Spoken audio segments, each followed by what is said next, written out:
What is up, gang? Um, so when I went and played my videos back from yesterday, there was like this, I don't know, rattling sound that drove me nuts. So put the camera back down in the cup holder. Um, so tonight I was listening to the UFC 303 post fights press conference, and man, you can get a lot of stuff from those. But this one, the only people I saw in it were Dana. They had Lopez come out, Diego, and Alex. And Dana talked for quite a bit. And what kind of got me to turn the camera on, I might remember some other stuff as I start talking through this, but I was already excited about the Sphere. The Sphere is, okay, if you don't know what the Sphere is a new arena that was built in Vegas.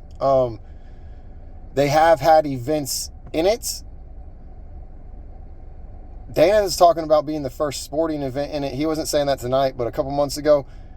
I don't know if that's the case anymore. I feel like they played a basketball game or something in there already. I could be wrong, but they had the NHL draft in there recently. And what the Sphere is it's literally a big sphere, except like it's all a screen. And you'd really need to Google it. I'm not going to be good at explaining it and not want to spend the whole time trying to explain it. And I don't know a lot about it. But, so the UFC is going to have an event there. I believe it's September 6th, if I remember right. It's right around my birthday, and I really, really wanted to go. I felt like a month or two ago I saw tickets for sale, and I looked, and they were way out of my price range that I was willing to spend once I factor in travel too. But then when I was just looking a minute ago, it says tickets not available. So I don't feel like it's sold out. I feel like they actually haven't been released. I could be wrong about all that. Don't go chasing tickets because of what I'm saying. But the way Dana has presented this, it was kind of odd how, because it was right around, it was definitely the same time we're going into 300 and promoting 300, possibly because the 300 card got messed up or whatever, with John Jones and Tom Aspinall, or with John Jones and Stipe, and then Israel, whatever, it just got, you guys remember. Anyways, he was saying, like, 300 was supposed to be the biggest event ever. Now, and at this time, even before 300 took place, he started saying 30, the one in the Sphere would be the biggest event ever. He's already spent $17 million on production, and we're still months away. He's really, really talking about it being a dedication to the Mexican people. And you'd have to listen to his way of explaining all that. I don't know. I don't know what he's thinking of doing to tribute to them. Like, I don't know. I don't know what he's thinking there. But that's cool. But the way he's talking about it, so it's exciting, one, being a fight fan. But what's kind of really got me intrigued on this whole thing is he went and watched the NHL draft with Tom Brady at the Sphere. And he said when he was there, he realized something. He's like, the spectacle isn't the event that's occurring. It's the actual Sphere. And that makes a ton of sense.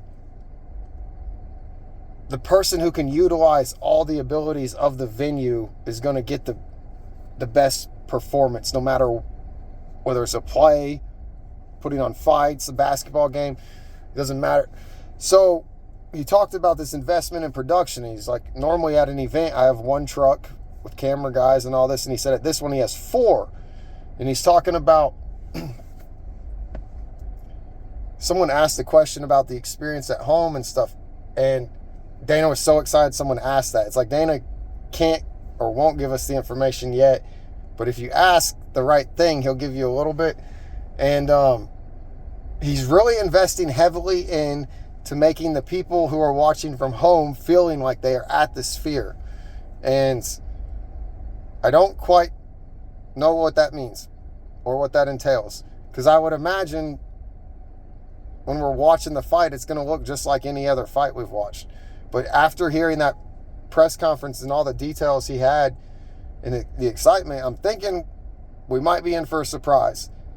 Now, hopefully it's not a negative surprise. If any of y'all remember when the XFL first came around back in like 2000, it was 98, 99, 2000, back then, they are the ones who invented the camera behind the quarterback. And they ran every play like that. Instead of viewing from the side where you could see just about all 11 players on every team, you viewed it from like what we would call a sky cam now. And then NFL ends up taking the idea and using it. But it's absolutely annoying. It was so annoying trying to watch those games at first because we're used to seeing it in a certain manner. Hopefully it doesn't end up backfiring like that. I feel like Dana is really talented in the production area, which is something we as fans and just as people, if you're not in production, there's no way we can understand it. And I'm not in production. But when I look at other productions, such as like Bellator or One, you can really tell the difference. And I can see how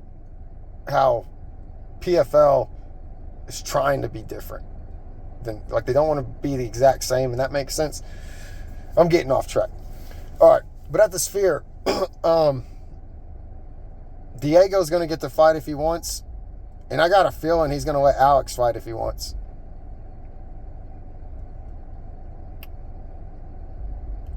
I feel like Diego, man, he might have called someone out at the press conference. Morales? I don't know, but I'd like to see. He did say he would love to fight Ortega though. Someone asked if Dana could get that fight rebooked if Diego wanted it, because now that I'm thinking about it, that doesn't make any sense because Ortega's wanting to go to 55. So, yeah, that doesn't make any sense. Diego said, yeah, he'd be happy and he'd be excited for it. The problem is Brian's leaving that weight class, so that's not going to work. In my head, I'd like to see him fight Calvin Kattar. That's who I'd like. Diego versus Calvin Kattar. You want a guy in the top 5? I think Calvin's 4. I could be wrong.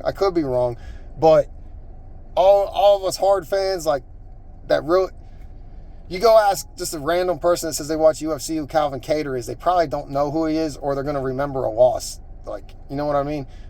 But the real people out there that know how legit people are know Calvin Kattar striking is fucking phenomenal. Him and Diego would be an entertaining matchup because Calvin ain't going to quit. I think that's a good step in talent. You don't want to jump to something just crazy. If you're a constant striker and you're new, in my opinion, you don't just want to jump to the elite grappler. You know what I mean?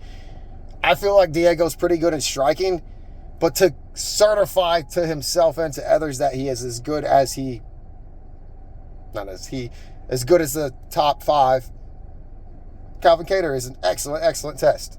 And don't get me wrong, Calvin Kattar can grapple too. I think he just chooses striking. I feel like there was another matchup they announced, and I lost it. And I feel like I'm skipping a lot of details about Dana's excitement on that Sphere. But man, I'm excited for that. I don't know how it's going to work. So from my understanding, if this is the Sphere, and it's kind of, I'll try to angle it so that y'all can see. So like, that would be the floor right there. You know how I got my hands together and then the Sphere comes up. So if we're the backside of it, like this far and towards me, this is all seating. So it's kind of like a movie theater or like a IMAX maybe. And then it's more than in front of you because it's like rounded. All the way to the top is screens, and it can all play one or they can be individual. It's crazy. So I don't know. Unless they angle the camera kind of down, we are definitely going to see the Sphere screens in the background. And I'm wondering what they're going to do with that. But I also had heard, who was that I was talking to? I've made a lot of friends in this past year that I haven't got to meet in person, like online. And I don't remember if it was that guy up in Canada or if it was just someone that had been to the Sphere here in America. But they were saying they weren't sure how a fight event would really look in there. They said the view isn't going to be great for fighting. Like, you're mainly going to have to watch the screen to see it. And that makes sense. Like, it's a big arena. So, like, if they're way, way down here and you're way up in the nosebleeds, it ain't going to be much to see. And everyone can only see one side. So, there's a lot to figure out there. And I have no idea. But as excited as Dana is, I'm confident that he's gonna come through with a solid production and card. I think it's time we get the card lined up. But I feel like there were a couple other things in that press conference too. Something else in that press conference with Dana. He's like helping promote a boxer. I can't think of the kid's name, but I've seen the clip on it and I recognized it when I heard the name. The dude from Ireland.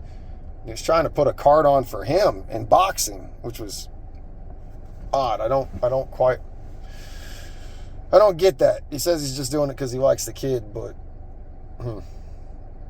I don't know. But the Sphere, well, we're at 11 minutes, so I'm going to wrap this up. I guess I'm just saying I'm really excited about the Sphere. Apparently this week they're going to start announcing some fights. Interestingly enough on that, Michael Chandler had a press conference the day before going into 303. And he said in this upcoming week he is going to be informed of some information about Conor and the situation. I'm assuming as the progress is being made. That's a tricky thing because he was out there talking about that toe too. And it's like, dude, Conor did not pull out for a fucking toe. That's crazy. I don't know. But yeah, I'm excited for the Sphere. Hey, y'all have a good one.